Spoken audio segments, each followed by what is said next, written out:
one of the heroines of the storm, Sherry Enochs, a grandmother who was babysitting 3 young children, including her 19-month-old grandson, Lane. When the tornado hit, they all climbed into the bathtub where Sherry had to hold on for dear life to keep her grandson from slipping away. Sherry is here with her daughter, Lindsay, and her 19-month-old grandson, Lane. Good morning to all of you, and thank goodness you're safe this morning.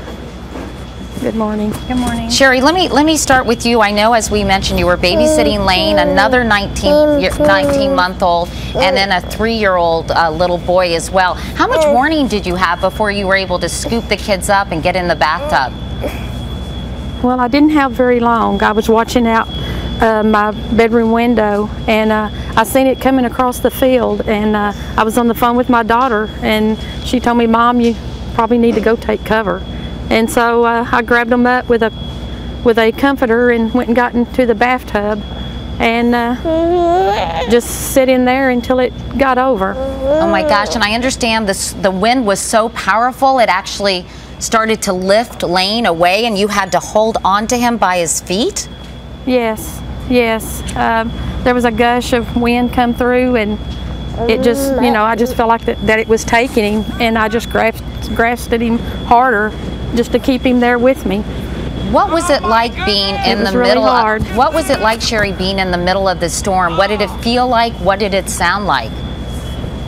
Well, it was kind of sounded between a roller coaster and they always say a train. I couldn't hear anything falling down from the house.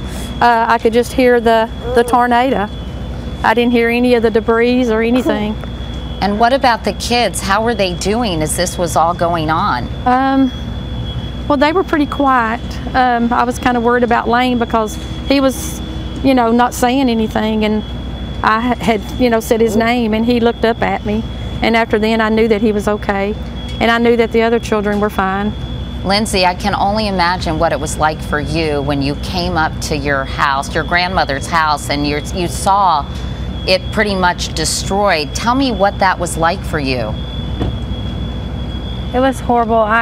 When I pulled up to the house, our house is the 4th house, so as I pulled up I started counting houses. I counted the first house was standing, the second house was standing, the third house was standing, and then I got to our 4th house and it was not standing. There was nothing there, just wood and debris just piled up, and I just kind of prepared myself to know that they probably didn't make it out, because I don't see how they made it out at all.